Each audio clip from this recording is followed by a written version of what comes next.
দুর্নীতি প্রমাণিত হলে বাতিল করা হতে পারে সম্পূর্ণ নিয়োগ অথবা বাতিল করা হতে পারে গোটা নিয়োগের অংশবিশেষ। এসএসসি মামলায় প্রাথমিক পর্যবেক্ষণে জানালেন দেবাংশু বসাক। পিছনের দরজা দিয়ে চাকরি পেলে কি করা উচিত? 5 থেকে 10,000 ব্যক্তির ভবিষ্যতের থেকে দেশের ভবিষ্যৎ বেশি গুরুত্বপূর্ণ। পদ ভরাতে হবে বলে অযোগ্যদের নিয়োগ কেন?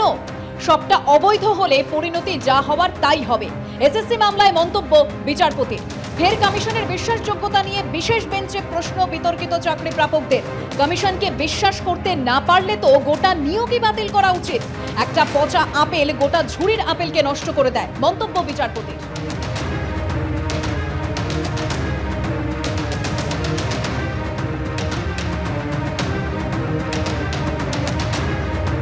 দুর্নীতি প্রমাণিত হলে বাতিল করা হতে পারে গোটা নিয়োগ, অর্থাৎ বাতিল হতে পারে গোটা নিয়োগের অংশবিশেষও। এসএসসি মামলায় প্রাথমিক পর্যবেক্ষণে জানালেন দেবাংশু বসাক।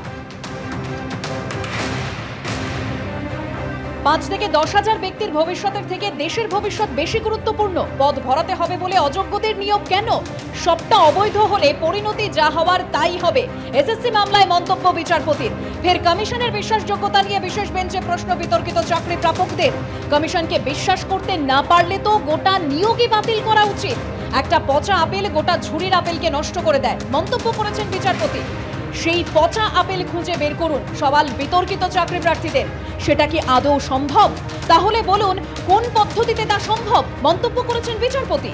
23 লক্ষ চাকরি প্রার্থীর কি দোষ? শুধু স্বচ্ছতার সঙ্গে নিয়োগ প্রক্রিয়া চেয়েছিলেন।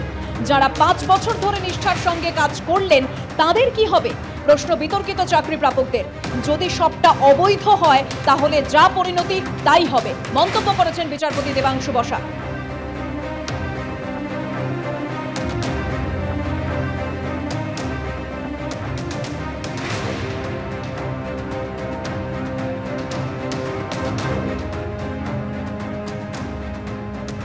প্রাথমিক নিয়োগ দুর্নীতি মামলায় তদন্ত রিপোর্ট পেশ করলো ইডি সিবিআই। টাকার উৎস খুঁজে পেয়েছেন কেন্দ্রীয় এজেন্সিকে প্রশ্ন মাননীয় বিচারপতি অমৃতা সিনহার।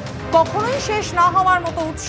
আমরা অনেক সম্পত্তি বাজেয়াপ্ত করেছি, জানালো এনফোর্সমেন্ট ডিরেক্টরেট। দ্রুত তদন্ত শেষ হওয়ার কোনো সম্ভাবনা কি আছে, প্রশ্ন করেছেন বিচারপতি। প্যান্ডোরার বাক্স, একটা দুর্নীতির তদন্ত করতে গিয়ে আর একটা দুর্নীতি উঠে আসছে। এটা ইংরেজির 8 সংখ্যার মতো, শেষই হচ্ছে না, সওয়ালে বলল সিবিআই। সুজয় কৃষ্ণ ভদ্রের কণ্ঠস্বরের নমুনার রিপোর্ট এলো, জানতে চাইলেন মাননীয় বিচারপতি। না, আসেনি। আদালতে জানালো সিবিআই। এখনো আসেনি, 2 মাস হয়ে গেছে। ওটা ব্যবহার না করতে পারলে তদন্তে কি সুবিধা হবে, মন্তব্য করেছেন মাননীয় বিচারপতি।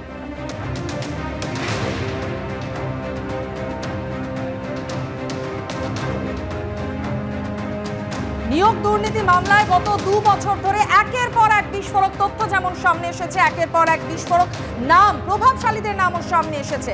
মানিক ভট্টাচার্যই হোক বা প্রাক্তন শিক্ষামন্ত্রী পার্থ চট্টোপাধ্যায়, একের পর এক নাম, এবং অবশ্যই অত্যন্ত গুরুত্বপূর্ণভাবে একাধিক মিডলম্যানের প্রভাবও কিন্তু সামনে এসেছিল। আর সেই ঘটনার তদন্তে আমরা দেখেছি কেন্দ্রীয় এজেন্সিকে বারবার ভর্ৎসিত হয়েছে, বারবার তাদের তদন্ত প্রক্রিয়া নিয়ে প্রশ্নের মুখে পড়তে হয়েছে আদালতে। আর সেই ঘটনা ফের একবার ঘটল। মাননীয় বিচারপতি অমৃতা সিনহা তিনি প্রশ্ন করলেন যে সুজয় কৃষ্ণ ভদ্র, কালীঘাটের কাকু, তার কণ্ঠস্বরের নমুনা এখনো আসেনি কেন? 2 মাসের বেশি সময় হয়ে গিয়েছে। তদন্ত প্রক্রিয়া নিয়ে ফের একবার আদালতের প্রশ্নের মুখে পড়তে হলো কেন্দ্রীয় এজেন্সিকে।